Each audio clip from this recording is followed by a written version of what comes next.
Greetings, fellow armchair Imagineers. Blue Dragon 5 here. And Jacob Wile.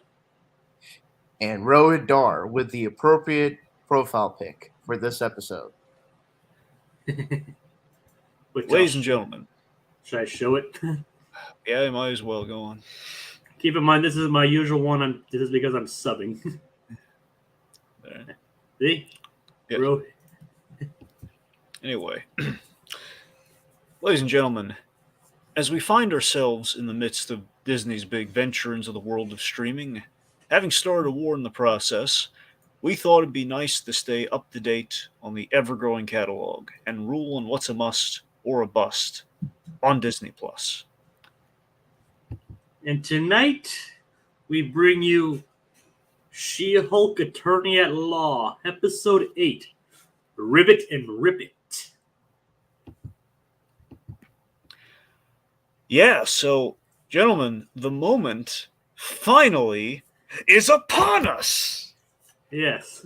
Good old DD has shown up. He doesn't have the D's on his chest yet. Fingers crossed for Born Again, but still, he's here.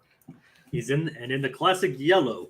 Yeah, rocking the yellow and red. So yeah, Rohith absolutely called it. I think a few other people might have said like, "Oh yeah, we're in the streets. It's going to be episode 8." What do you know? It was episode 8. So funny because you would have imagined the writer of a Daredevil of a few Daredevil comics who did the episode before would have gotten the Daredevil episode, but I'm not complaining because this episode I thought was amazing. Was Zeb Wells wrote a Daredevil comic? I know he's written for Spider-Man. I know he's written for Spider-Man. I'm pretty sure he wrote. You know what? I know Zdarsky's done Daredevil. I wonder if I have to imagine Zeb Wells has done a little bit of Daredevil. I could be. Maybe I'm wrong about it. Maybe it has been Chip Zdarsky the whole time. I wonder if it'd be nice to look that up. Yeah, Chip Zdarsky. Zeb Wells, I wouldn't be putting past him to have written a Spider-Man issue where Daredevil shows up, but yeah, maybe that's it. Oh, yeah. Okay. Well, regardless, fact of the matter is, he's showing up episode 8, which on one hand, I don't know about you guys, I was so happy with this episode. I think it was quite possibly the best episode of She-Hulk. Now, mind you, I mean this episode. I mean it's gonna be hard for me to look past the Daredevil at all with this episode, but just look because again, it's a Daredevil crossover episode. It's kind of hard not to do that. But looking at the episode, even just as a She-Hulk episode, I mean this episode really does kind of summarize all my hopes for what this show could have been, in terms it's the crossover appeal. It's her being a lawyer. It's her, kind of the, lawyer by day, and got her first kind of outing, kind of superhero outing at play. And say what you will, considering that it's literally the second to last episode of the first season. So that brings me to my next point, Jacob. I'm so glad you brought that up. So unfortunately, I love this episode, but it does kind of confirm. I think we're going to fall into the pattern yet again, which I've kind of distilled down to a science. 3 things happen in this pattern, most usually. Not every time, but for the most part, these 3 things happen with all, if not most, of our Disney Plus Marvel series, or Disney Plus series in general. So with the Disney Plus Marvel series, 1. Usually we're an episode short in our series premiere. One too many or one too or usually we're missing one. Like look at WandaVision, could have used one more to sell the general audience, or Falcon Winter Soldier could have premiered with 2, so we got a little bit more of Bucky and Falcon there. Ad infinitum, you get the idea. And then 2, usually penultimate episode is the best episode, which I think this kind of continues that.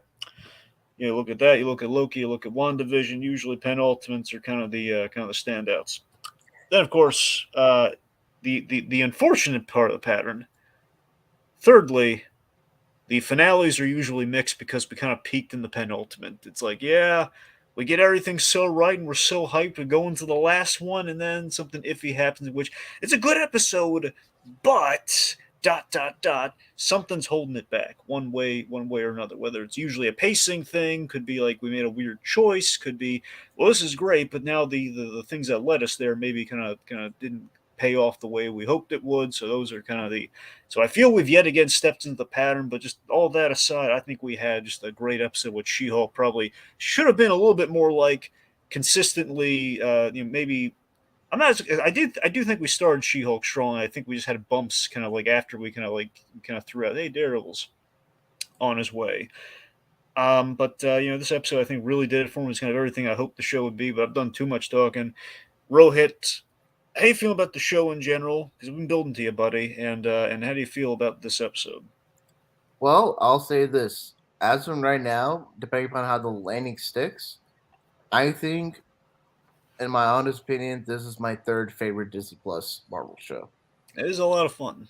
And I mean, there's the bias of me being a lawyer, and so I see a lot of the legal, jargon and just things that I've experienced or observed in my profession that come into play in the superhero property, as ubiquitous and popular as the Marvel Cinematic Universe. Two, Tatiana Maslany, I love her as an actress because I watched her on Orphan Black, and she's such a great performer of that. And in She-Hulk, she just does such a star-making turn as Jen. She has this great comedic timing, and also I really like the supporting cast. Pug, Nikki, Jen's family, all the like various side characters. And overall, this is probably, in terms of humor, it's certainly some of the best humor in the MCU. Out, like, at least in terms of in terms of the TV shows, and for the films, my go-to for like best humor is like Guardians of the Galaxy, first one, and Spider-Man: Homecoming, and this just like has like the level of zaniness that you appreciate from like from the classic Marvel comics, and especially in Dan Slott's She-Hulk run, which I haven't personally read, but for what I've understood, this show takes a lot of inspiration, if not on just certain plot points or certain ideas like GLKH, but just certain tone. And with this episode, it's written by Cody Ziegler, who is a comic book writer. He's also, I know him from him showing up on this podcast that he, you know, hosts at certain points called X-Ray Vision. It's from Crooked Video. And he actually did a podcast episode discussing about how he got onto the staff writing for She-Hulk. And what's funny is that he describes a particular anecdote where he's talking about they're trying to talk about how to approach Daredevil and all that stuff. And Cody Ziegler mentions bringing out an issue from the Mark Waid's Daredevil run and flipping to the exact panel to show like a certain way Daredevil moves.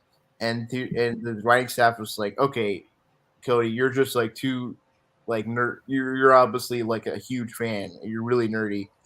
And what's a fun thing about like this is the most lawyerly episode. And from that same episode, Cody Ziegler mentions how one of the producers was actually a former lawyer who they consult on for all the legal jargon and just the legal, profession as a whole and making sure it's accurate. So this episode, I think, really, just is flying colors. It's the best episode, in my opinion. Yeah. Oh, by the way, I just remembered something. I know why I kept saying Zeb Wells on some level, because he did write at least one Daredevil comic. Because I know this comic. He did the Battling Jack Murdoch comic with the artist whose name I can never pronounce. It's really long. But yeah, sorry, I just want to get that in there. Anyway, Jacob, how did you feel about the episode? Like, I think the episode is probably definitely the best one so far. I mean, in all honesty, that's probably not. I mean, in all honesty, though, I mean, I'm not saying that's a high. Honestly, not meeting a very high bar, to be honest. But in my, I mean, you know me. I haven't minded the show. I like majority of what the show has to offer, but I still wouldn't call it high tier on the Disney Plus totem pole. But yeah, I would definitely say this is kind of what the entire show should have been. Honestly, I mean, honestly, maybe some build up before that, but the rest of the show, if the rest of the show was like this, I mean, it would have been much more than what it currently is, if you're asking me. But yeah, for the episode on its own, definitely a lot of fun. It was kind of like meeting an old friend once again. In regards to Daredevil. Yeah. Like, it was nice to see him again, and Charlie Cox proves that he's still got it. Even beyond the cameo that he had in No Way Home. Proves that he's basically still got it, still has what it takes to be a man without fear. Yeah, and not only that, but like the way that he's portrayed, I feel like he's still the Netflix Daredevil, but just a little bit more fun. Is maybe not a complete swashbuckler, but just a little bit more, enjoying doing superhero stuff. and which makes sense if we're just going off at least. And then season 3, he was in a relatively happy ending, or as much of a happy ending Matt Murdock can get in his life. So Charlie Cogg's playing Matt in this episode, and him being such a natural with his dialogue and just vibing and really matching in terms of the humor and wit for Tatiana Maslany's Jennifer Walters was really good. And I think it really shows good signs for where the character can go, and not just when he likely will show up in Echo, but for his own 18 episode series on Daredevil Born Again. It is a good omen that, like, yeah, he's still got it, kids. Even oh boy, he's for it is kind of cool now that we may or may not have a venue in which kids can kind of maybe have like a foray into Daredevil, even if they haven't watched the original show. Because again, this is kind of like a good. If you knew nothing about Daredevil, I think you'd be sold on this character, wouldn't you say? Yeah, but it's like, and again, Daredevil's proving to be a great character even in this show. It's like Wong was originally the best character in this show, and who knows, now maybe Daredevil is. Well, I don't think there's any question. Look, I love Wong, but I mean, come on. It's still the Wong cinematic universe. Yeah, no, we have more. Let's give Wong his cinematic universe along with the Madison, but why not? Where do you think? That's all fine and dandy. Yeah, or at least phase Wong. Yeah, I think what's interesting, I guess I don't know, we'll get into just the discussion about the episode, but I think for you guys and sort of what you express about you wishing this show would be like this, I appreciate and I really like what the show was leading up to this episode, but I think where you guys are coming from, and maybe this is something that the show will become more of in future seasons, is that it'll just basically be just like how Harley Quinn is kind of like the DC universe, and hijinks ensue with like random characters from any corner of the universe popping up and Harley Quinn interacting with them and all that stuff. I guess for you guys in future seasons, you kind of want She-Hulk to sort of just be more of the wider Marvel universe and just have random characters come in and She-Hulk just like pop off with them, comedically speaking. Well, that's the thing. It was kind of talked about in some other episodes we did recaps on, but it just kind of occurs to me that the goal you have with She-Hulk, and much like the early years of Daredevil in comics, is like one of the big appeals of that character is that they're kind of the lightning rod, kind of nexus point of the Marvel universe, in which, well, yeah, being a lawyer, they're going to defend known Marvel characters who are kind of around the corner, kind of established, established people, that they could logically run into, and with that, it just feels like that it's kind of. We usually, at times, it could be argued that we force characters in there because, like, hey, we have them. Let's put them in there and have them meet each other, which again makes sense because again, Marvel Universe, that's what happens. By the same token, though, it's far more natural for it to happen, in a lawyer related, like story because again, they're going to need defense, and. Huh. Well, this is kind of unrelated, but Romello's here and he has a comment. Yeah, they're going to. Bring the So CGI on Tatiana Maslany as She-Hulk looked great in episode 1, 2, and 4. CGI looked the best in episode 8, especially at the end. Oh, I agree on that. I think the CGI kind of gets better per episode. 8 is certainly the peak with that. You wonder if it's actually. I mean, not to say that CGI couldn't improve on its own, but you wonder how much of it's just us, like, subconsciously getting used to how She-Hulk looks. Well, I mean, here's the thing. I like the CG from the beginning. I thought it looked a lot better, and they kind of acknowledged like everyone mentioned you had that original trailer came out, and it was like kind of like a weird resolution thing where they didn't have issue, yeah. What? It was like a compression issue. Yeah, like a compression issue or something, which basically made it look a little not so great than that actually it was. And plus, you see the full episode, you get to see it more effect and close up and everything. And I think it was already impressive looking. So maybe there's like a degree of like we're seeing her, in more of a we're seeing her in more of a kind of a sustained kind of setting, and we're seeing her like in different outfits and everything. Like literally, one of the cool things about this episode for me is like kind of something that's building in the series is like, hey, she's we're eventually going to get her in like in kind of like the cool lawyer outfits that Jen Walters could wear, but now we have like a tailor for it and everything. Like she's wearing the purple suit in court, which is speaking of suit, we also got to see her super suit. I know, that's what I'm saying. We get to see her in the costume, but also her like wearing like the purple, more like lawyerly outfits. Like she's dressing like Kim Wexler, man. I love it. I'm sorry. Or just Who's any other female so- lawyer, Blue Dragon. So someone's getting a lot of emails. Can Oh, you? no, I'll get it. Yeah. Thank you.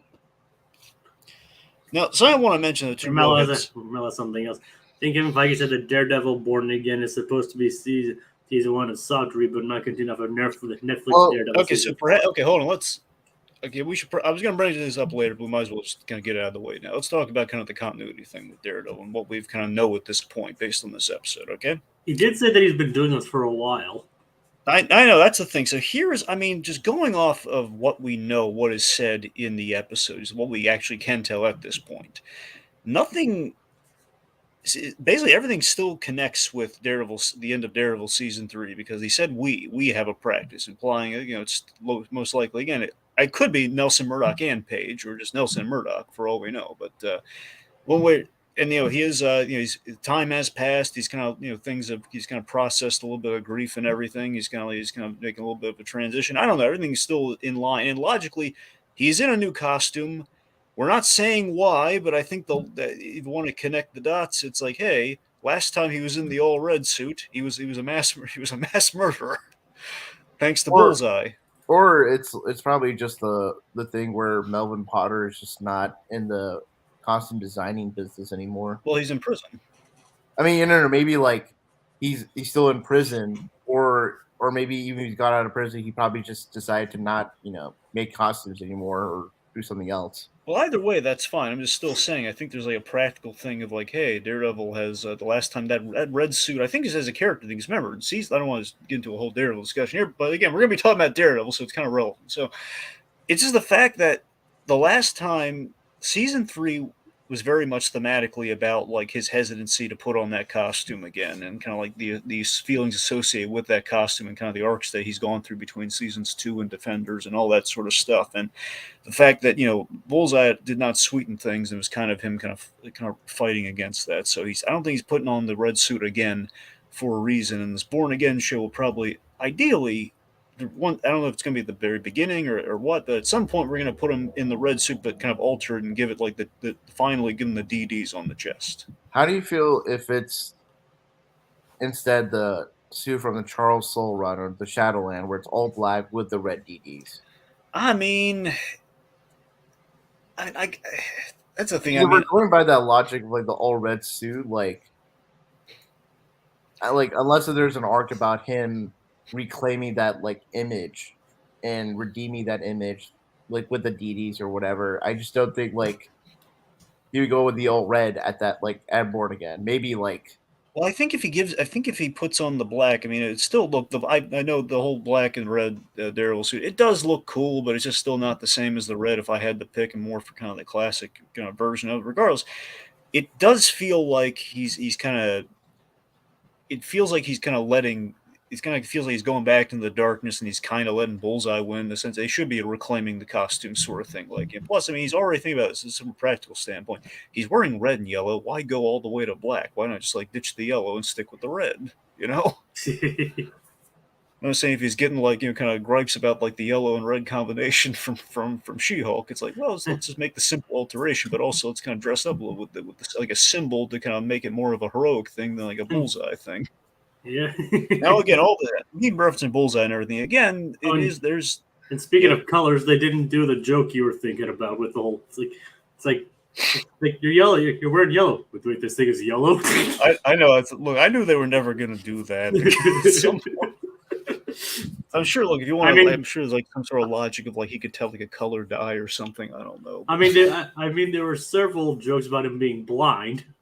No, for sure. Although when you think about it, it's not really like bright yellow. It's more like goldish yellow. Yeah, no, sure, yeah. The golden devil. It's kind of more like the Gryffindor colors than anything, and it matches the color scheme of like his dad's like boxing ring. I know, which is the whole. I believe during the Daredevil yellow story, it's kind of where they got the idea like let's give the yellow some thematic purpose, and then it's kind of stuck like that from that point onward. Yeah. But yeah, it really. again, look, just regardless of the continuity thing, again, right now, again, I think everyone's still a little in the dark about what exactly is going to happen. At the end of the day, we're going to win anyway. A slice it here, where it's going to be, hey, it's going to be, we can connect the dots, which so far track. We just need to confirm a few things, like what's happened in 7 years, which I think a Daredevil show would probably be likely to do.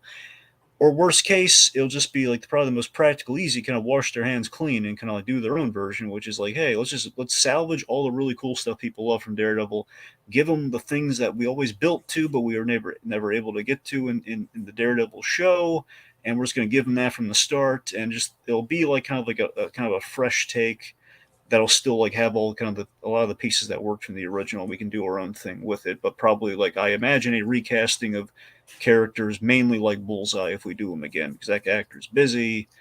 He's probably gonna, I don't know. So that's likely what's probably going to happen there. So either way, it's, even if it's a multiversal thing, it's still probably going to be a win for us. Well, as long as they bring back Foggy and Karen.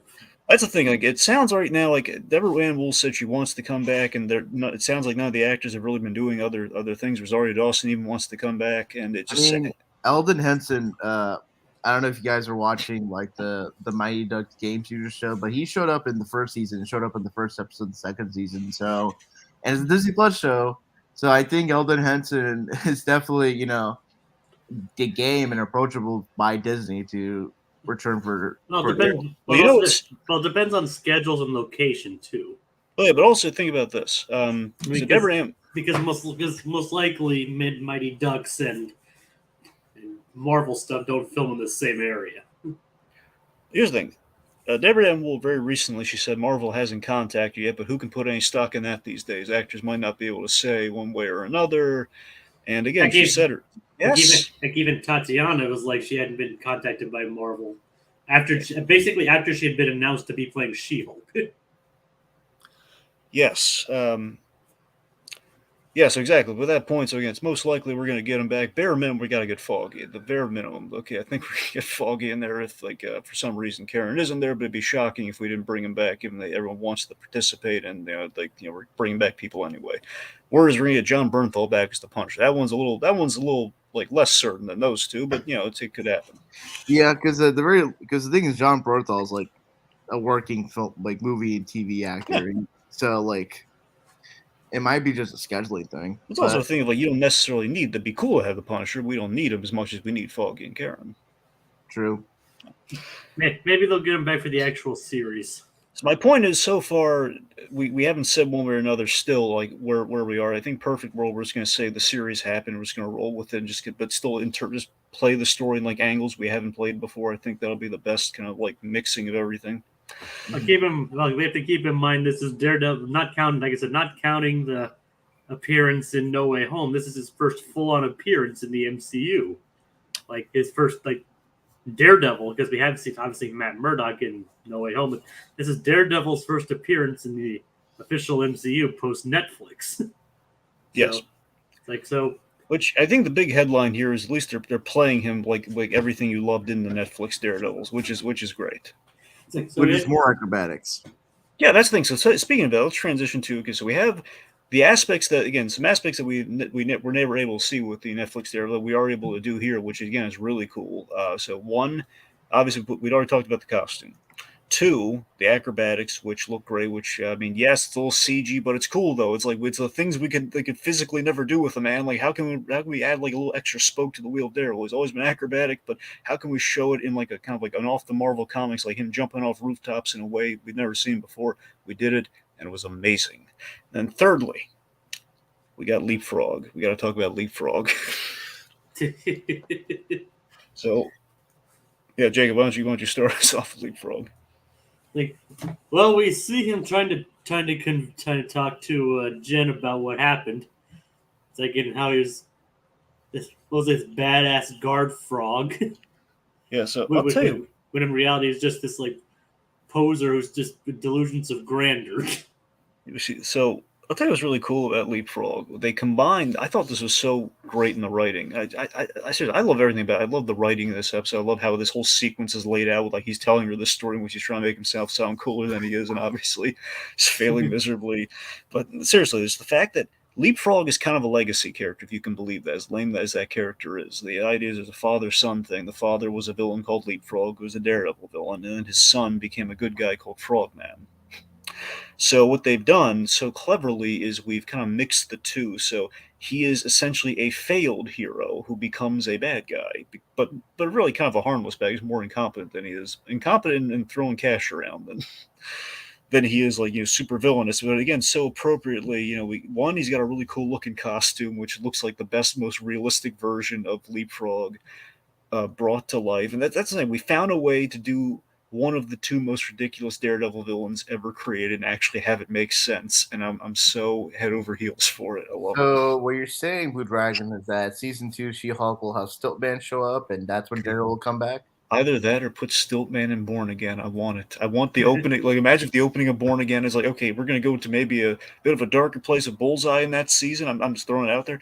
But if we don't, let's just say, even if we do that, let's have like kind of a James Bondy opening where he's just taking out Stiltman, just get the silly one out of the way, and then Bullseye's just gonna roll on in. It's like it starts off like, look at this is like all lighthearted. Like, no, Bullseye's here. Yeah. Wouldn't that throw people off? Well, it's gonna be Daredevil taking out guys like Stiltman. Isn't that delightful?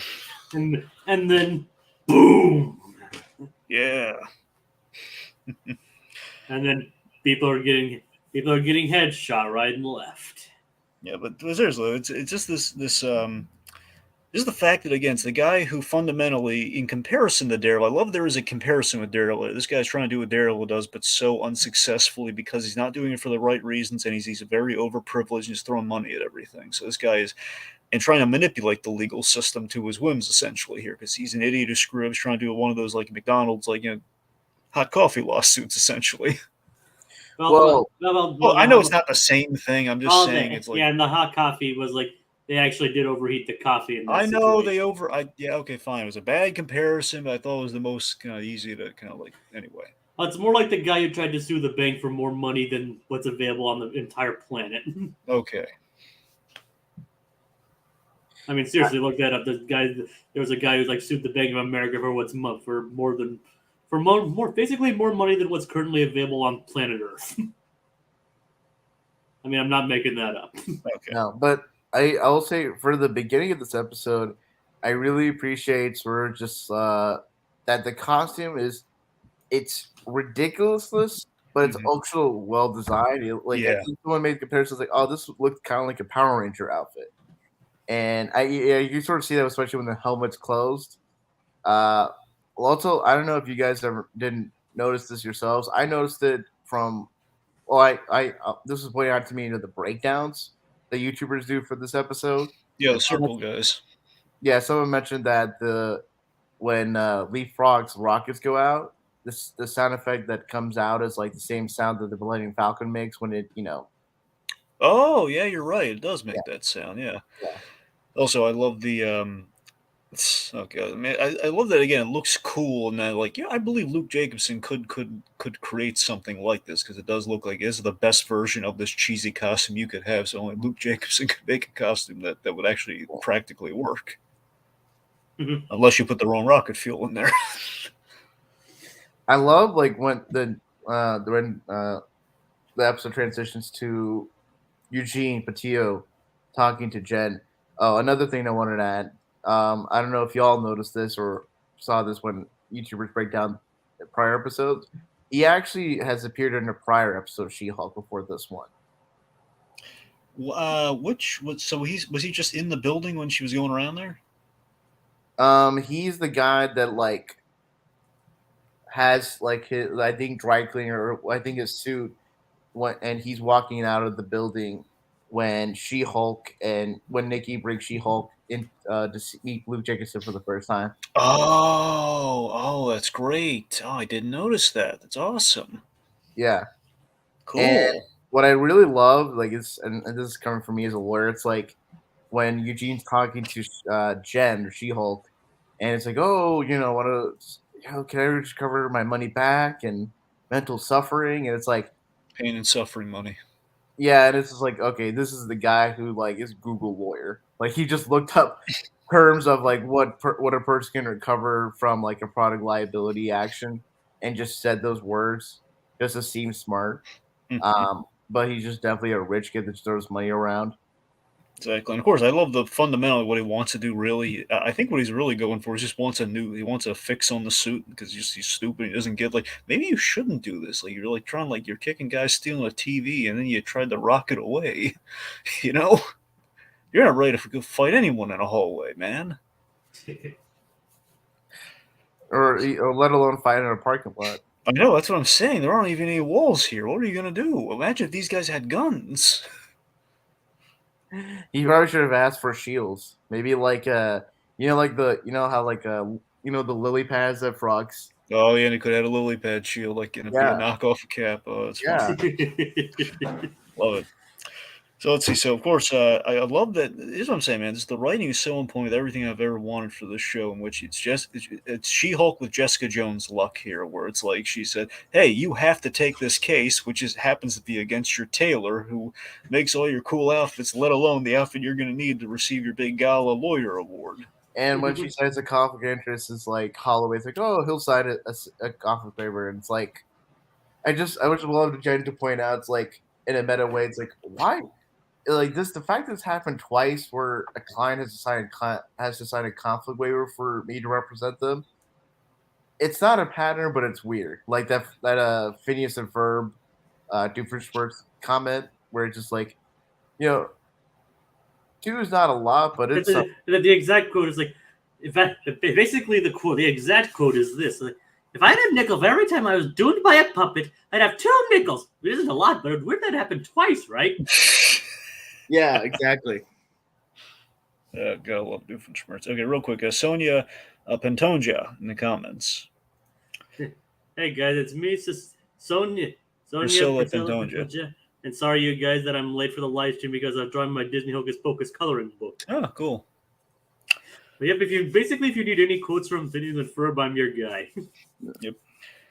All right, so unfortunately, Jennifer has to go up against Luke Jacobson in court, but he's not a fool. He didn't represent himself, which leads to like one of the coolest. Like I'm just on the edge of my seat, think, oh, I'm gonna be so ticked off if he doesn't walk through those doors right now. And dear God, he did.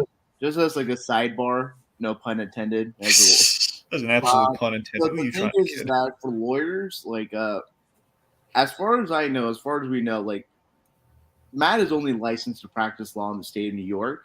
And as someone that's, licensed in more than one jurisdiction, for California, unlike other states in the country, it's not like for certain lawyers, if you practice for a certain amount of years, you can just, transfer or be able to apply for a license without any issues. For California, if you were to practice law, regardless of like how many years or whether you take a certain test or not, you have to take the California bar exam. So like, I just think it's like, all right, if Matt hasn't just taken the bar exam, it's just like I'm just imagining just Matt like in those years, like God, like and whenever Daredevil just shows up and practices law outside New York, it's like God, how many like bar exams does he have to go through? Well, that's the thing. So you're saying there's no way of like if he were to go to California, he can't just be like, oh, he hired me. We knew each other from New York, and he brought me over. No, the thing is that like a license to practice law is state by state. Yeah. There's no national law license to practice law. If say a particular case is like outside your typical jurisdiction, you will then file what is called a pro hoc vice motion, and that is a motion to basically practice law outside your jurisdiction, typically under the supervision of local counsel there. So it is I'm assuming that Matt has a license in California. And thus didn't have to file like a pro hoc vice motion. Well, I'm sorry, go on. Because if he didn't, like it's like a inaccuracy that doesn't super take away from the episode because everything else in the legal like proceeding is pretty for the most part accurate. You kind of have to give some cinematic license. So, well, actually, I might have an answer to how he got about the bar license thing. I mean, he just took the California bar and then just got the license like within the past 7 years. Well, yes, but I think more specifically, I was going to go to is I think I know I have a theory as to how he met Luke Jacobson. Oh, okay. So what I think is my headcanon, at least, I'd like to think what happened is, mind you, apart, my best case scenario is like, Daredevil happened, the show happened, but let's just say it for argument's sake here. Headcan is Matt Murdock. He's still rocking the black suit at the end of Daredevil season 3, like in kind of that period in between. Luke Jacobson's like in New York for a fashion show or something. Matt saves Daredevil. The Devil of Hell's Kitchen saves him, and he points out, "Man, that costume's terrible. Here's my card." And perhaps just by that logic, it's like, hey, they strike an arrangement where Luke Jacobson is super expensive, Nelson Murdock not exactly pulling down a lot of cash, and the arrangement is, hey, I will pay you in suits, or in a suit or suits, if you become my lawyer. And perhaps then in that interim time, he goes to passes the bar, and that's how that and happens. also, like if he's trying to not have if he's trying to cover his tracks, instead of, because the thing is, it's like, oh, like a vigilante that operates in Hell's Kitchen, it's not too much leave logic to try to look for anyone that resides in Hell's Kitchen, and like looks for like places where suits will be made or manufactured, distributed in that area. But if Matt gets his suits in the West Coast, it kind of at least it evades attention from like New York PD. Right. Yeah. We should probably focus on the episode for the time being. Well, we are talking about the episode. We're talking about how he gets why he's there, and we think we've established why he's there. Also, we know the reason we know why he's there, but how he got his bar really isn't that important. Yeah, that's just me being a nerd. Well, I was going to ask how hard the bar exam is. If you've already taken it, we can just move past that question. Yeah. All right. So, let's see. Okay, so for Matt in court, I mean, look, we've been live for 30 minutes, and all we've done is talk about Daredevil. Well, I mean, it's a Daredevil episode. It's a Daredevil villain's title in the name. I mean, Jacob has a point. Let's just get into the episode. Well, I'll just start off with like the legal proceeding, like the jargon that is used is very accurate. Like they address the concerns that are like for what Jen is wanting to ask is a typical, is a reasonable and proper ask in a case like this. Like if a product that a person's used has like damaged, injured them, you would ask for like a list of customers to know if there's a recurring pattern. Which obviously presents a problem, especially for Matt Murdock. Yeah, no, that's a. But then Matt raises a good point, and when he points out like he didn't follow the instructions, and then that kind of voids any problem that Luke Jacobson might have caused. I love that now there's a T-shirt since No Way Home that says he's a really good lawyer, because he really is a good lawyer. Yeah. So it'd be very tragically sad, and it'd be very sad and funny for someone to wear that, and then a few weeks or a few months or a few years later they get disbarred.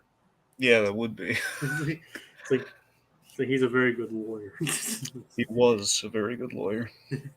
Anyway, all they need now is to bring in the "I'm not Daredevil" shirt. Oh God, yeah.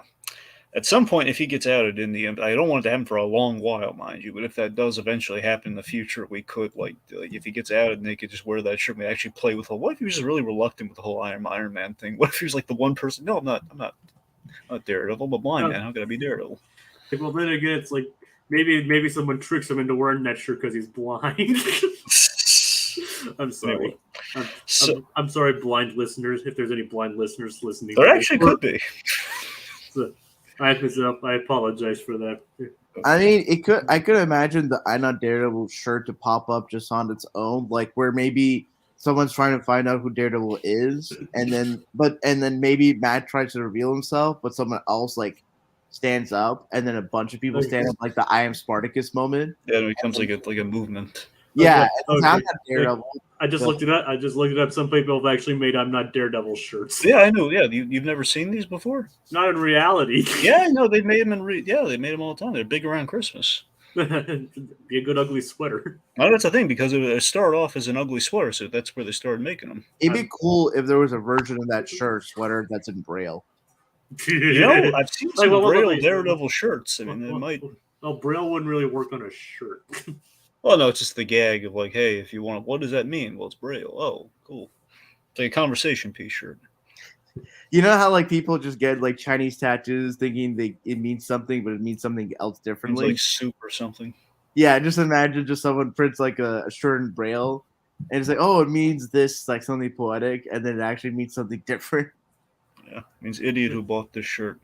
It's like It's like, hey, look at this, and then the person feels like, what did you say about my mother? My mother's a communist. What do you mean by that? Like, again, sorry, apologies to blind people. Anyway, so if something I was really hoping the show would do, I was like up high in the sky, hope like, well, I mean, this would make sense for them to do it, but I mean, if however we get there, however long he's in the episode, when he comes in the episode, he's on fire in the courtroom like he was in Defenders, man, like at the top of Defenders, where he's like, it's like he probably gets like a standing ovation from the audience at home watching when he walks in finally, and he takes Jennifer down. I think on some level she's impressed, you know. And then you can say that. But my goodness, it also helps that Jen Clyde is that much of an idiot to just like outright just tell the truth where he doesn't keep his mouth shut. I felt so. I keep feeling so bad for Jen at many points in this episode where it's like, oh man, it's like she's prostrating herself to Luke Jacobson, like, hey, we're still cool, right? You can make my dress. Oh, Jen, no, I hate you now. I love. Well, then again, he did kind of like abandon her way too quickly. He did. I mean, I do love his like comment. It's such a random comment that doesn't address anything specific about Jen, like in terms of looks or whatever. It's like his insult was like, "No, you greasy old buffalo." And it's like, man, it's a great insult, but it just doesn't. It's like all she did was like potentially figure out what was wrong, and then like find some way to settle it, and then he just like. He basically threw a temper tantrum. No, I think he's absolutely in the wrong, no question. I'm just saying, I feel bad for her. She's in that position. This guy holds all the power. I just imagine just Jen explains like, "Hey, my client's rocket boots went off. Do you think?" And then maybe if Luke just like explains like, "Well, this is what he does, this, that," and then if she, he has a stupid client. Maybe he did this. You know? But that's like, no, yeah. The thing is, like, she's trying to figure out the situation and ask him what's going on, to, like, figure out if there's something to do. And he just throws a temper tantrum. It's like, no, nothing I do is wrong. RuPaul on steroids. Oh, I mean, I'm sure RuPaul even admits his mistakes. No, I'm just saying, you're right. RuPaul seems like a really cool guy. I mean, it's just he is rude to Jen, but it's so funny the way he's rude to Jen. Yeah, but then Jen's like, "I'll see you in court." Could you get the door? No, she doesn't. My tragedy. I was like, "Oh man, what such funny lines from Luke Jacobson," and the way his actor Griffin, I don't know his last name, is Griffin Matthews or something like that. I think that sounds right. I think. Yeah, like the way he delivers the dialogue is just perfect. He's very much oozy, you know, like. But I mean, he definitely has sass, but. He's sass, but you can tell he's kind of a bit of a fragile ego. Yeah. So let me tell you something. So the pairing of Nat and Jen Walters, I mean, I gotta tell you, is perfectly. I did a little digging into this just to be sure, and from what I found, it's never been done in comics before. Like, they've met each other, don't get me wrong, but they've never been like romantically or one night stand or anything. Which is crazy considering how much those two characters have slept around with other Marvel. I know, which is that I'm insanely just out of my mind over how great an idea that is. Like the ladies' man and the ladies' women, respectively. You know, they kind of, you know, they've. You mean the gentleman lady? Or I'm trying to figure out. That's what I'm saying, right? You can't think. What's the equivalent for ladies' man? If it's ladies' man, then it's man's woman. Right. Is that it? I don't know the proper term. No. That's what I'm saying, because I keep wanting.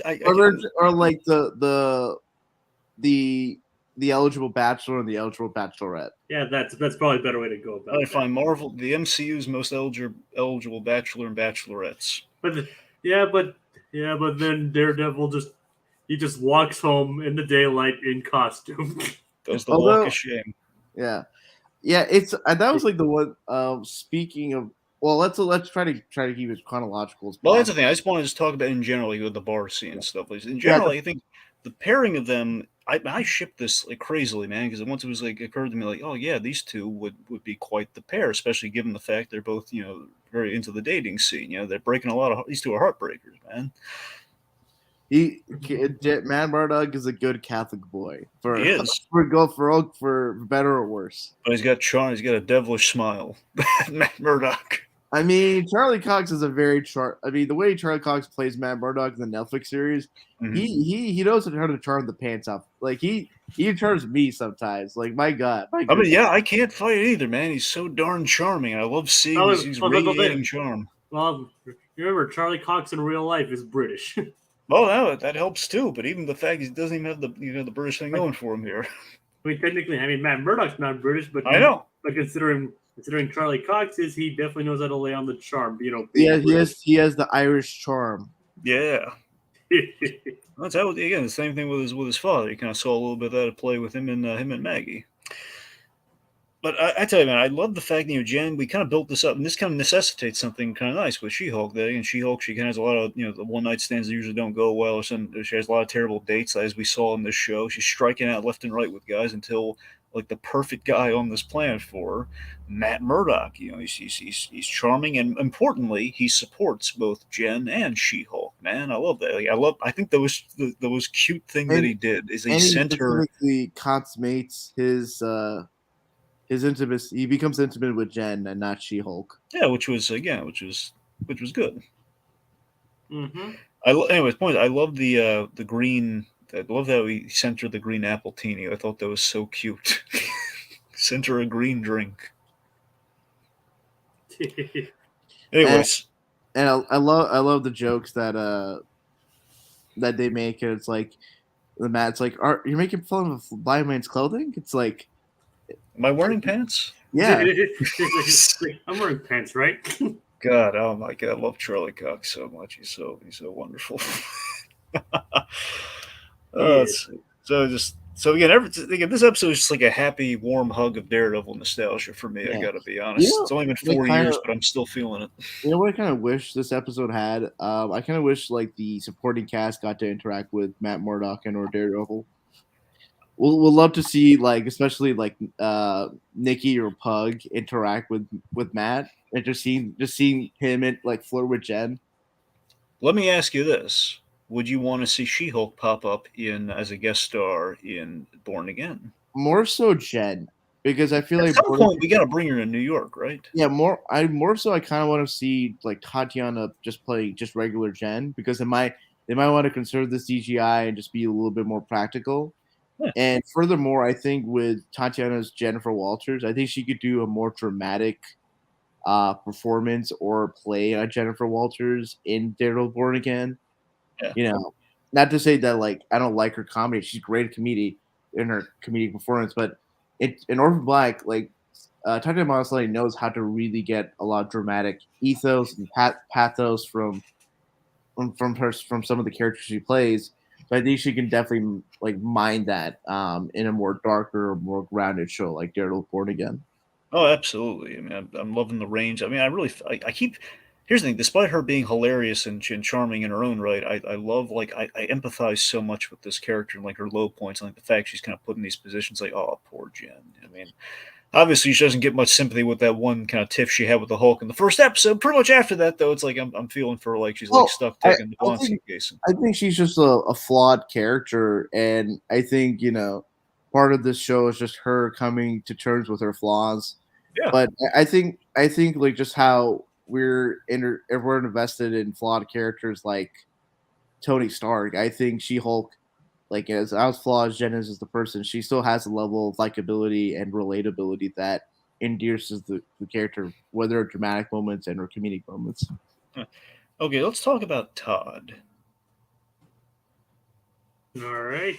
Creepy Todd. We had a great payoff, it seems, with Creepy Todd. Now he's so this is a really clever idea, and also it's a really intimidating idea because it actually pays off. So I'm convinced it's a foreshadow for something really, really dangerous. So Todd has culturally appropriated a Wakandan war spear, which, as we all know, is made of vibranium. You remember on that date, he asked could vibranium hurt her, and he says he wishes he had some vibranium. Mm-hmm. I'm thinking Toddy Boy here. Now that he's in league with seemingly at least, because that guy looked a lot like him at the end. She was grabbing. I'm thinking Toddy Boy, assuming he is indeed affiliated now with Intelligentsia, he now has a She-Hulk hurting weapon. That would be interesting if vibranium was able to pierce, if not vibranium, maybe adamantium whenever Wolverine shows up, or both. Well, it's not going to kill her, but it's going to hurt her, so it's something. Well, I mean, if it could pierce her skin, you could, I would say unless you cut her head off, which I don't even have we ever regenerated the Hulk after his head was cut off, or like literally that'd be a kill shot for him. You mean for Hulk? Yeah, for the Hulk, yeah. Have we ever cut off his head and he regrew the body? Because I know we've done that with Deadpool. I don't feel like Hulk's been displayed with that kind of. I mean, the closest we've ever come to that is him saying that he tried to shoot himself in the mouth, but the Hulk spit it out. Well, that's been in the MCU. I just mean comics. Period. You guys ever remember him like No, I don't. Well, think, I mean, they're very well. He doesn't have like a really powerful healing factor. Well, I mean, there might be something like that in the Immortal Hulk. But, I mean, because there's a lot of body horror in the Immortal Hulk, but right. But I'm not. But I haven't read that, so I can't be entirely sure. Prior to that, I think the Hulk just doesn't have like the kind of healing factor that like Wolverine or Deadpool has. Yeah, like he's like I mean he's able to survive like a freaking nuclear fallout in like. Well, that's the thing. I've always kind of theorized Hulk's healing factor is more accelerate in terms of he will heal fastest of those three characters. I feel like it's like a kind of a rage-filled supercharged thing.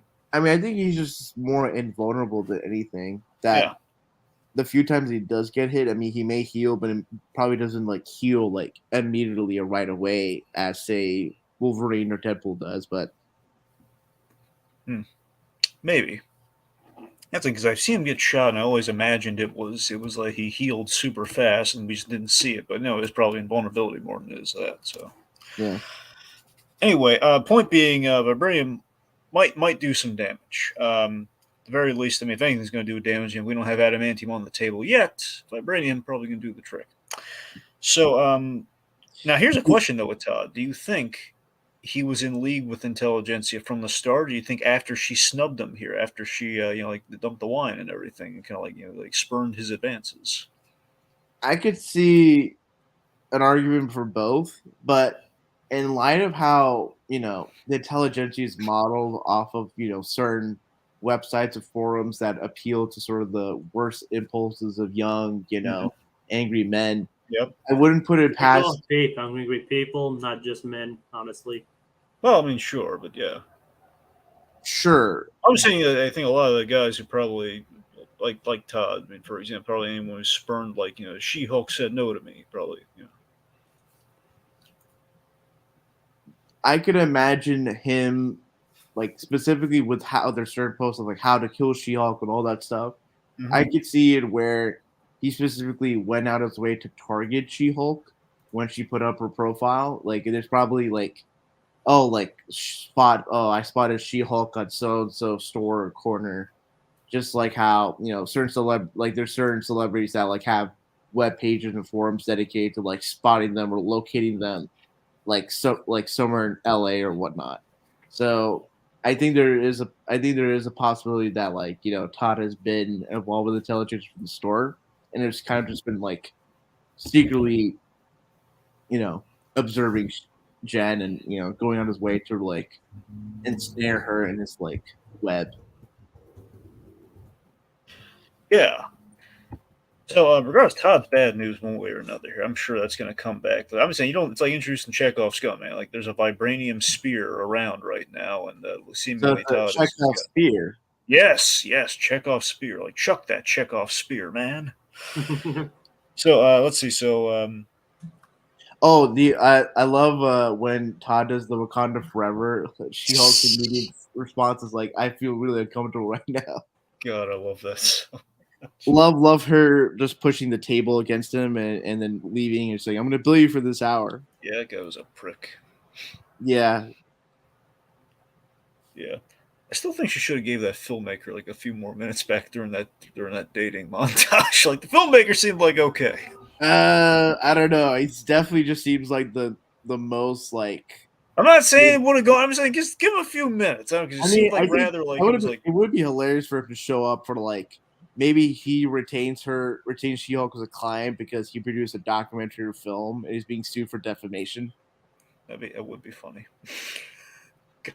Anyway, okay, so let's talk about the big fight, guys. So she's donned the super suit finally, and we have this awesome thing. I love the Leapfrog. He's used all his money. He has like the lily pad. He's got like a green car and everything, and obviously the costume. And so we have this thing where you have like Daredevil attacking him on the car, which already is kind of cool. And it's a great building reveal. Like, wait a minute, is that because I think it's someone shooting at him, but because the thing's breaking through the window and everything. It's like, oh god, he's on the roof. And that's what's going to lead to our epic trailer shot.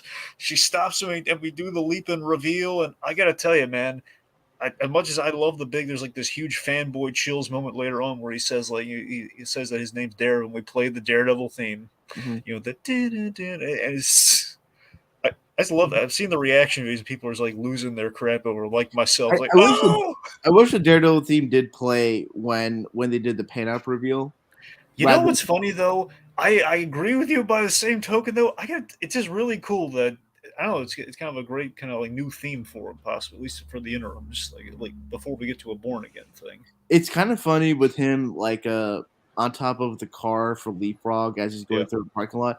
It kind of feels like they were just doing like a riff on like the car chase or the action scene at the beginning of The Dark Knight in the parking lot. Yeah. When he's instead of like him like jumping down the thing, crashing onto the Scarecrow's van. And Leapfrog is kind of essentially like a poor man's Batman that is more incompetent and just. It's kind of ironic to call him a poor man's Batman when he's a rich person too. Yeah, you know, it's even honestly for me, I think it just shows you, man, Daredevil did one thing the Batman couldn't, where he made that leap. Then again, Batman did get the guy though, so that's kind of different though. It's the fact that he went.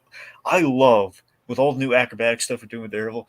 I loved how he made his way down that parking garage. Where he jumps off the side. He's like he's like kind of parkouring and kind of like parkouring's the wrong word, but he's doing that kind of like a tensile hand strength thing where he's like dropping off each level and he kind of makes this excellent landing to then he's about to get the guy, beats him before he gets down the park. It's like the Assassin's Creed Jedi Fallen Order. You just hang on to a ledge and just incrementally drop down until you get to the.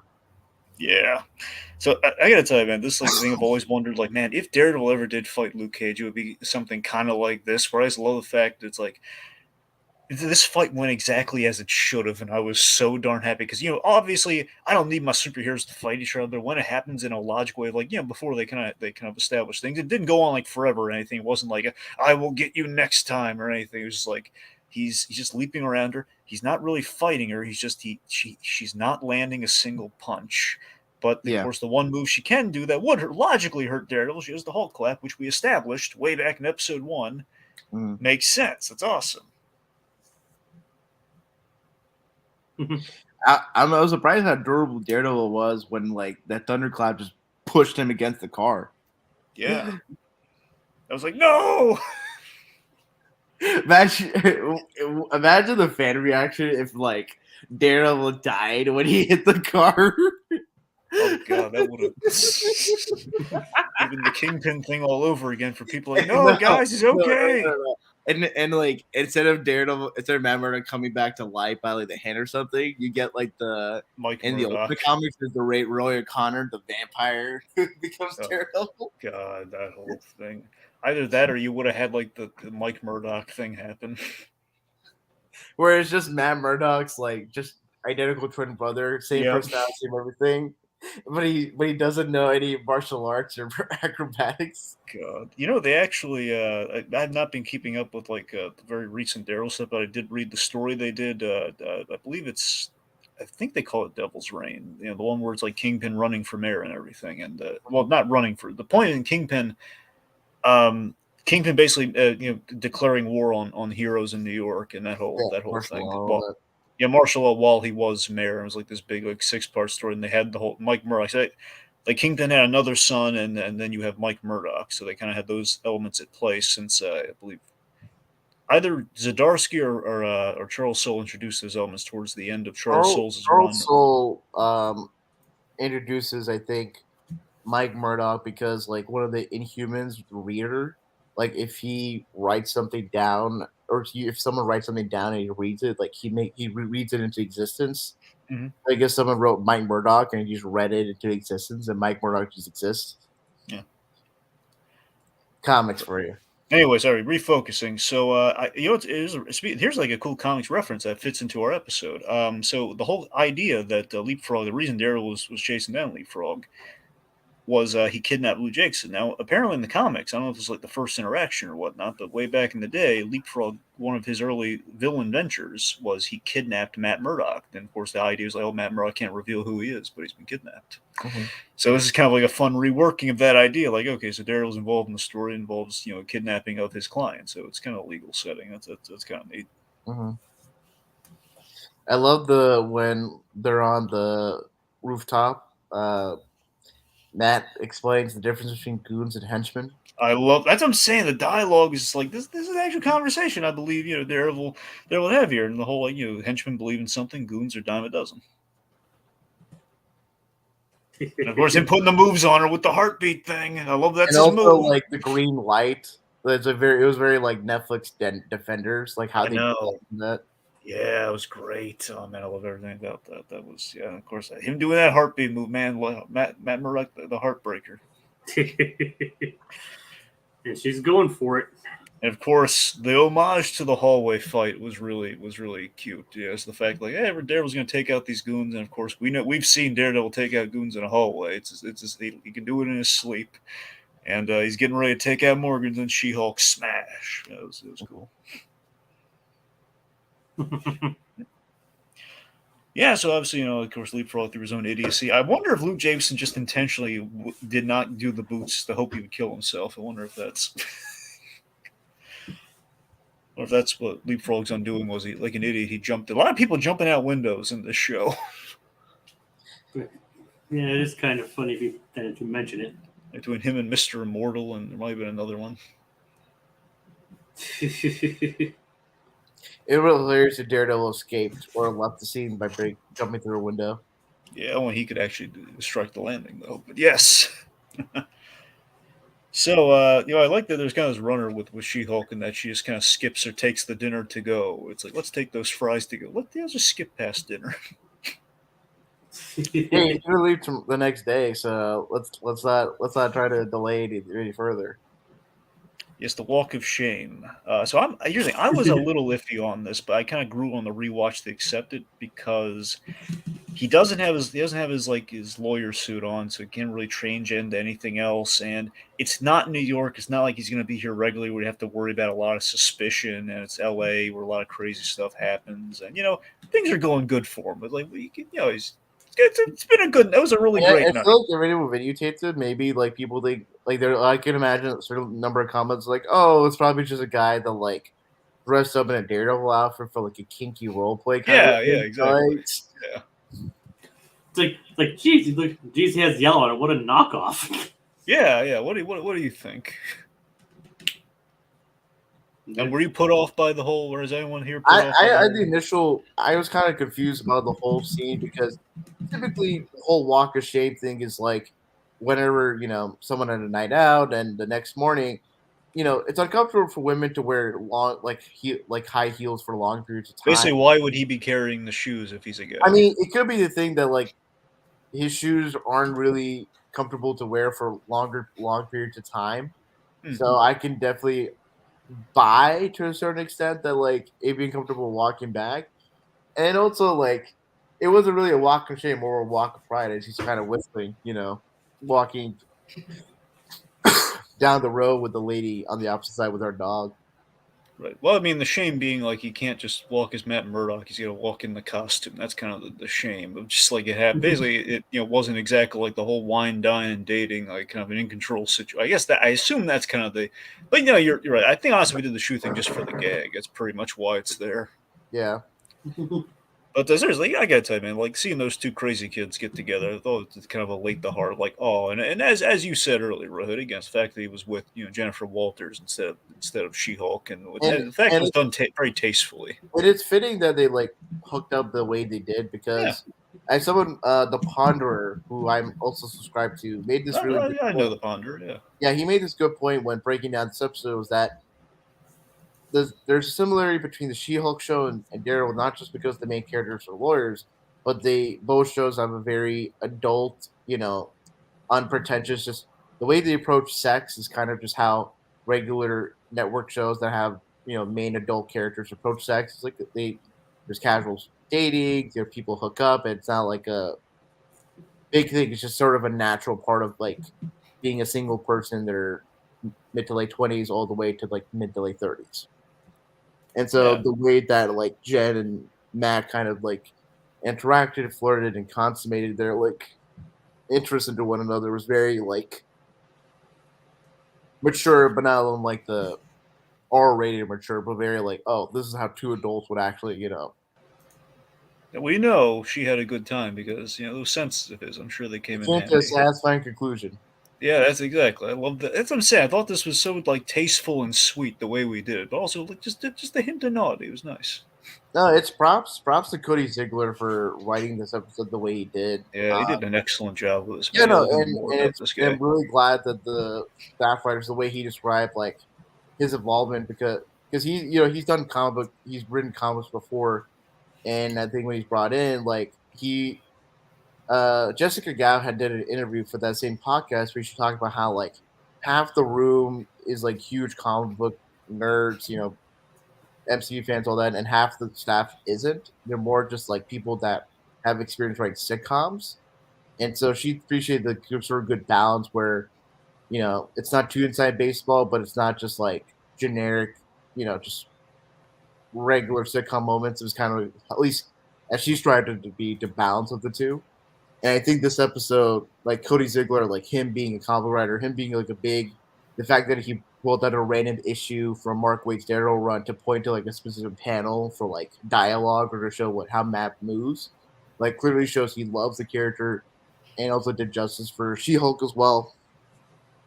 And just like this is sort of the best balance of She-Hulk as like a solo character, but also She-Hulk being just like a character that bounces well with other characters. Yeah, I mean it's interesting because you'd think on reflex, like, let's just get a room full of comic book guys and the comic book fans, but it's like I don't know, and then we kind of have to do something have to kind of balance out what kind of show we are doing. So yeah, it's interesting. Also, I mean, and also just as something also as an aside, it's like writing comic books is not equivalent to necessarily writing like film scripts or television scripts. There's like It is a different, very different process because you're working in a very visual sort of thing, and yeah. yeah. So so again, one of the great things about this episode, which brings us to kind of the last point we really got to talk about here, is so Jen in her big fourth wall break here. I mean, there's obviously a lot of great fourth wall breaks, but you guys feeling the chemistry here? Because I am. But aside from that, it's the fact that she knows the finale is on the horizon. She's calling out like, "Are we gonna get a Red Hulk? Am I gonna get fridged? What's gonna happen, man?" Man, did not expect that to be that reference to be pulled out, but The it makes fridging? sense. Yeah. Yeah. Well, like, obviously she'd never be fridged, but Well, I'm just thinking more like that's like a very specific like comic book, you know, culture reference. And I appreciate that like for anyone that's like huge comic book fan to appreciate that reference. I love when Nikki came in and then came out with like the the Wolverine claws of makeup. Yeah. Yeah. So big thing. So we tee up our finale. So again, everything's like you think. Well, this is far from a low of lows thing to get us into the finale. And no, it's not because we have. Oh boy, we get there. I mean, we have this Uber PC kind of like gimme award with the whole female lawyer of the year thing, which I love how we kind of play it very honestly and very awkwardly. Just like, yeah, I mean, it's nice to get a little award and everything. Like her family's like cheering for. I love Jen's family being there. I love her father and everything. And it's like, oh, this is nice. She's like thanking her family and her everything and on and like stage. and like one, it's like it's not just Jennifer Walters, it's just a bunch of other female lawyers. Yeah, like Mallory Book, for example, and she calls out the whole stupid hypocrisy, the whole like, well, yeah, it's like being asked like, what's different about you being a female lawyer? Getting half of the recognition, double the work, and then being asked what is it like to be a female lawyer. Exactly, that was a really clever line. Like, yeah, this kind of an insulting award when you think about it. I mean, it's not really true reality, honestly, but yeah. Yeah, that's what I was saying. It's like giving you, I don't know, it's kind of a, well, more so is the fact of like, and being asked that question though, of like, what's different about you being a female? You don't need to ask them why they're a female lawyer. Why are you a good lawyer? Like, you earned this award. Anyway, but But yeah, I mean, I felt so bad for, and this is where the show's just doing such a great job with what Miss Lonnie's doing and everything. I felt so terrible for Jen just being humiliated like that by intelligentsia, and they're showing her having sex with victim of Josh. revenge porn. I Yeah. didn't expect that for the show to go that far. Neither did I. Man, what an interesting place to put Jen in, because or whatever ends up like with Jen being the intelligentsia, that for the foreseeable future, like having that in her like as part of her like history, it's gonna be interesting to see what that means in terms of how Jen, interacts or meets up with, say, other female heroes. Not just, I don't know if that's gonna be. I hope to God that doesn't happen for other. Well, in the comics, there was that running gag where, I mean, for a period of time, again, it was different times, folks, and unfortunately, but it was like, she was slut shamed a lot in the comics. Like old time, like even Wolverine gave her the business once. It was like she was kind of like invited Wolverine, like, I don't know the implication. I don't know if she just wanted to hang out or maybe get a little frisky with him. And she's like, I'm not going to be with anyone who's with the Juggernaut. I wasn't with the Juggernaut. It's actually she was, but still. She wasn't. It was like it was her from an alternate universe. Oh, really? That's what that was? No, because it's I think like it was just like a panel that showed She-Hulk and Juggernaut post coitus in bed. Yeah. And either in Dance on Run or like sometime like in another comic, like It was a Dan Slott thing, yeah. It was retcon to where it's like it wasn't She-Hulk in the main 616 universe. It was like She-Hulk from another universe. And then we had the running gag of her explaining, that wasn't me! Yeah. Which does sound kind of hilarious, but still, here we're playing things very dramatically. As Romello Malone in the comments says, She-Hulk seeing her privacy be exposed to the public reminded me of Spider-Man seeing himself on screen being framed for murder being framed by Mysterio in Spider-Man Far From Home and Spider-Man No Way Home. I mean, yeah, there are some shades of that. That's the thing. I mean, obviously, with She-Hulk, again, the comparisons I keep going to are there's a lot of Spider-Man and Jessica Jones in there in terms of the characters getting kind of the bum end. Well, not only just that, it's also like reminiscent of like what happened in 2013, 2014, where like celebrities like private, news were leaked out or hacked, like their phones were hacked, leaked out. And then since then, like revenge porn and like laws banning like the dissemination has become a thing. So it was a very interesting and like provocative move to have her go through that. And unfortunately, just with how she would react, it's but you can't falter for how she reacts. No. I'm not faulting. It's more just like it's you feel bad for her because you relate to how she feels in the moment, but just how people react to it is also realistic. And the best part about all this is that this is exactly what Bruce Banner was afraid of in the first episode. The fact if you lose your cool once, you're gonna in front of people, they'll see you as a monster. You don't want that to happen. Trust me. And I like that we set that up, and we pay it off here at our low of lows. Like, oh God, she's being seen as a monster. You got the red lights and everything, and of course, Tatiana Maslany, and between the effect and between her performance and everything's being captured here, seeing that range of emotions as she has to put down, most likely that sleazebag Togs. I'm pretty sure that's who she has in her clutches. Yeah, and it's interesting how Damage Control people showed up with the Sonic cannons, like within barely 5 minutes, and you feel like this was a setup that someone tipped off Damage Control, and that way, the situation was orchestrated to like humiliate Jen and provoke that reaction from her. Yeah, for sure. Yeah, so that's it's just your heart goes out to her. Like the fact that all that, honestly, for me, the thing I think is most icky about everything that happened there is that it was in front of her parents. That's what I think that was a blow too far, man. Her parents, her coworkers, and people in the legal profession in the LA area. Her bosses, like everyone, like yeah. And okay. The thing is, with people having their cell phone cameras to probably videotape the people getting the award, some people might unfortunately just videotape that and either maliciously. She had like banking information on there too. There was like banking information and like obviously the Captain America photos and her dating. Yeah, I wouldn't be surprised if like outside people just videotaping what happened at the event. That information is also just disseminated throughout the World Wide Web. Yeah, it's awful. And like maybe Jen gets doxxed, or even her like family and loved ones get like targeted in the process. Let me bring up one point here because we probably wrap up. And Jake, I think we're good with you can ditch the thing. Right. Sorry. Anyway, so I think a point that might be valid to talk about here is the fact that the biggest criticism this show has been getting, I think, on the whole, and not only necessarily the most valid criticism, but the thing I think we're hearing constantly and thrown around, whether it's accurate or not, is the whole the show's being like very woke, or I guess another way of looking at it is like maybe a little too modern for its own good. And I feel if we're cutting to the core of things like this, where it's like this is a very real thing that could happen, and we're seeing a vulnerability and kind of flaws in our character like on full display. I think in cases like this, I think we kind of really, I think we brought it. Yeah, I mean, I honestly see more people complaining about the overall misandrous tone of the show. Honestly, that's what I'm saying. Like just in general, like I think some people have maybe oversimplified things, saying like it's too much of this, or it's like all of that. Like we're vilifying, like we're vilifying all the men, or we're doing all this. And like again, no matter where we're coming down on this, I think if we're building the points like this, I think this is an example of like, we're taking kind of these modern issues, and I think we've given like some real, some real teeth here of like, yeah, this is kind of a scary side of that we should be talking about, we should be seeing, we should be kind of dreading, perhaps. Yeah, I think the whole point of the show is that like, with Jen being who she is and where she lives and the society she lives under,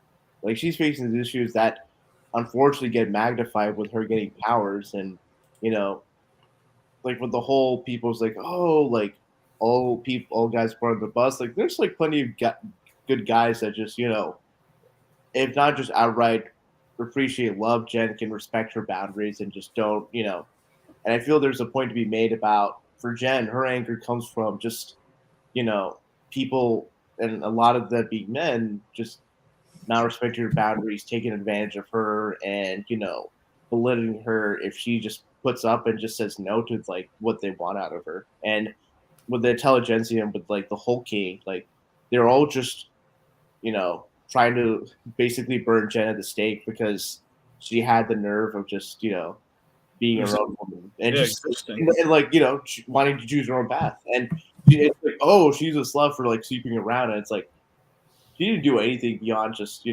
doing what any other adult in their 30s do in the LA area. Yeah. Yep. Okay, let's see. Okay, Ramella's just getting us into some speculation stuff here. So the last episode of She-Hulk, he's hoping is a long finale. I mean, yeah, I mean, in general, I think all our finales should be long, just in the sake of we keep cramming things in there at the last minute. And I don't know.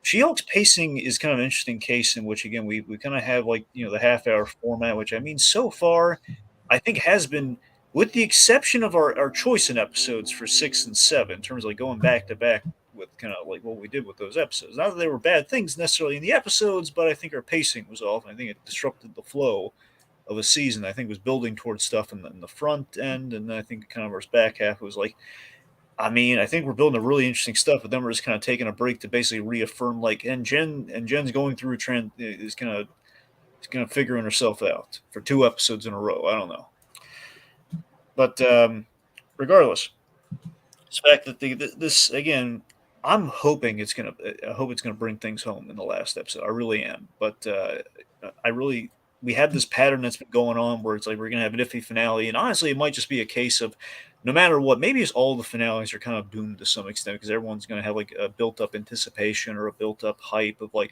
we want this to happen. If this doesn't happen, we're not going to be happy. So it's kind of hard to tell how much of that is just like this kind of this writing thing that just keeps happening.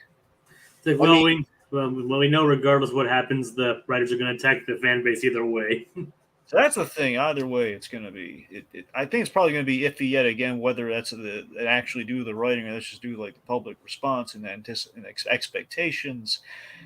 I don't know. I think part of like, I think certain finales of this show are actually good in my view. Like Loki and the Miss Marvel finale, I think were pretty good. Hawkeye and Moon Knight I think were okay.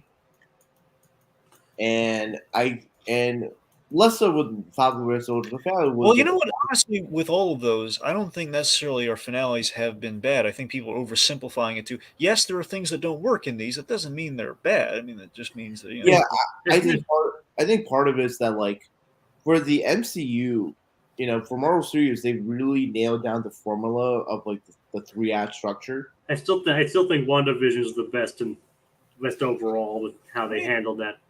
And I think as far as like the whole 3-act structure and converted to the TV series goes, I still think Moon Knight pulled it off best. That's what I think. I think for TV, it's like I think 6 episodes. I think they kind of need to expand. I think they need to expand beyond 6 episodes. Maybe I don't know if 7 episodes, maybe 8. I feel like 8 episodes is a good number. It's not too short as maybe 5 or 6 episodes is, but it's not too long as maybe 13 or even 18 episodes is. It's like a good middle spot. So, and also I think part of it is that like for all 6 episode shows, if you just take out like the intros, recaps, and credits, they all boil down to 4.5 hours. I know. And I really, I mean, I think the honest factor is just budget. Like, I don't think there's much. I feel like a CGI budget can only go so far in terms of episode length, and so, or even like the overall length of the show. And so maybe it being 4.5 hours is like as much. Like, if you go beyond 4.5 to like 5 or 6, it might be too much money, or it might require too much time on the part of the VFX budget. Which maybe some people think it's like, oh, there should be less shows per year, which I can understand the argument for. But then at that point, it's like instead of getting all the characters you want to see within a year or two, you have to wait like a few years for X character to like pop up in the show. So that's kind of the give and take for stuff like that. But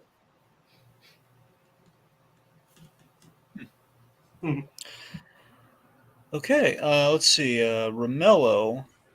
I don't know. I'm sorry, Rohit. I mean, but just like, and let's kill Romello after Rohit's laid all that out there. No, it's that. Yeah, I know. 8 episodes. It does seem to be a good amount. It's just still like the whole. It would maybe combat the whole like 4.5 hours versus like, hey, here's a 6-hour movie. Where it's like, well, we're not getting 6 hours. We're getting 4.5 hours. And I feel like, and maybe I think, and I talked about a friend of mine. I think WandaVision, She-Hulk actually kind of feel like TV shows, which I kind of think like, but people say, oh, it shouldn't be like a 6 or 8 hour movie. I can understand people's complaints, but I don't think it's not a big issue for me. But in terms of for WandaVision, She-Hulk, they actually are like how television's traditionally operated, where there's like a overrunning, like a long running arc, but each episode is designed to have like an episode story. But here's something kind of topical: is that right now I think Marvel's kind of going through a transition. They're kind of realizing certain things. Like maybe they seemingly haven't been making moves to combat that sort of things. You're right though, because WandaVision and She-Hulk very much are built like TV shows, and something like Moon Knight is absolutely a movie that's basically supposed to be in 6 hours, but clearly got a little shortchanged at the end. Regardless, a lot of these things are kind of or like the movie in 6 hours thing. I think they're realizing, maybe we should kind of change things up. And obviously, right now we did like an hour special sort of thing with Werewolf by Night. The word on the street is, I don't know how official this is, mind you. It might be like a Silver Surfer special thing. It sounds like they're going to turn some of their shows in the specials, or like kind of like an hour move, like an hour special or something. And beyond that, turn Armor. Yeah, or say Armor Wars, turn it from a show to a movie. Exactly. So it seems like Armor Wars being the biggest example of this, being like, hey, we're changing our plans here to hopefully benefit the story. Which, I mean, again, that could be a move for them. I think part of it is just like the budget, the CGI budget.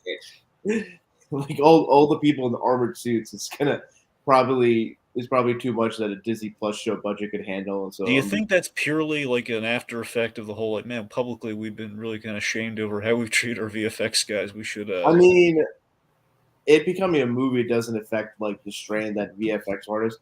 I think really I think if I were to just talk about the whole VFX issue and what VFX workers are deciding about the conditions that Marvel Studios has put the VFX studios under, I think a lot of it's the fact that we've had the past 2 years being in a pandemic, and the thing is VFX, like it's hard to do VFX work at home. Like I know it's like you have a computer to render. But like the type of software or hardware you need to be able to render stuff, to be able to store certain data, it's like you don't have the kind of the VFX studios don't have that kind of software. At least not at that time to do remotely a lot. And I think for when people talk about like, oh man, there's all these leaks of like this character showing this character, a lot of it's the fact that people are working at home. And so whereas in a typical VFX, studio, you work in the actual studio, you have like greater processing power with the machines you have in house. There's like a greater likelihood of you being secured. So I think probably hopefully within a few years, if not just Marvel having their own VFX studio, hopefully with the pandemic, lessening or things getting back to normal as much normal as we can be, it's hopeful that VFX studios don't get much strain or don't get a lot of stress. But again, with more and more blockbusters coming out, not just in the summer, but in the winter, fall, and even the spring, that may still be an issue. So,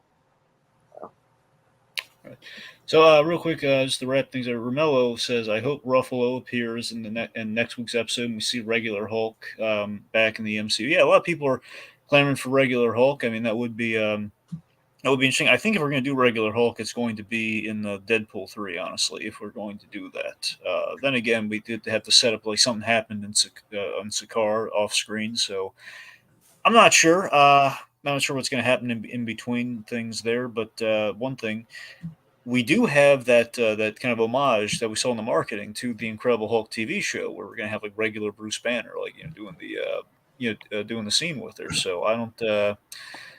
I don't know if that's. I think we might see him back just based on like the logic. Well, that's one thing we didn't see in the trailer, so I don't know. We didn't I see the mean, show yet that we saw in the trailer.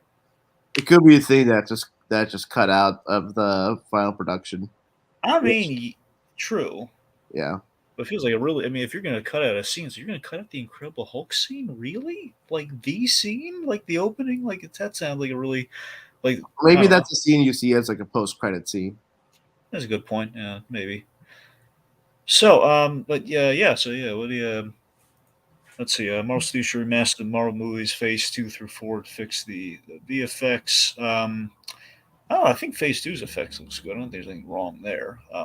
Honestly, I think it's just Phase 4 maybe. But look, even then, I'm not really one to the VFX, with the exception of Thor: Love and Thunder, never really taken me out of it, honestly. But I don't know.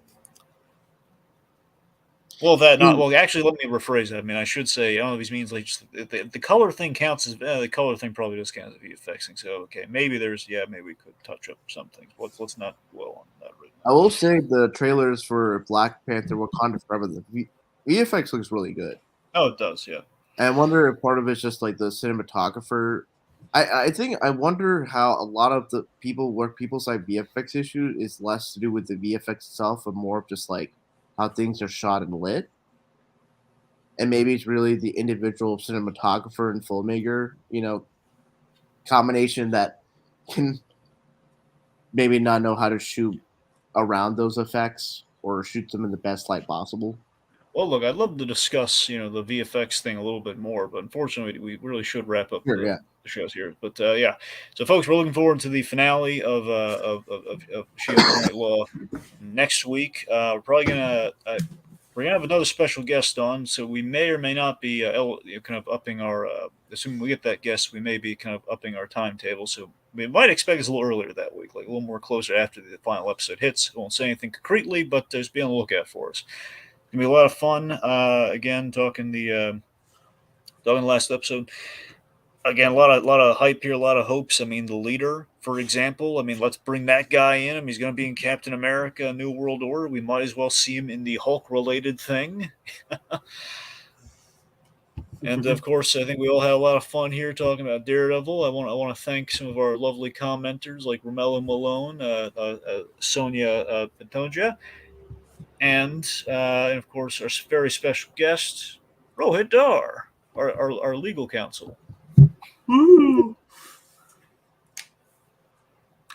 All right, that'll do it for us this week as we holster our remotes till the next installment. Calls for the draw.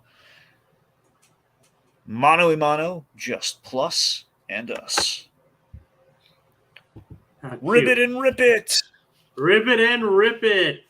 My ass remains unwhooped.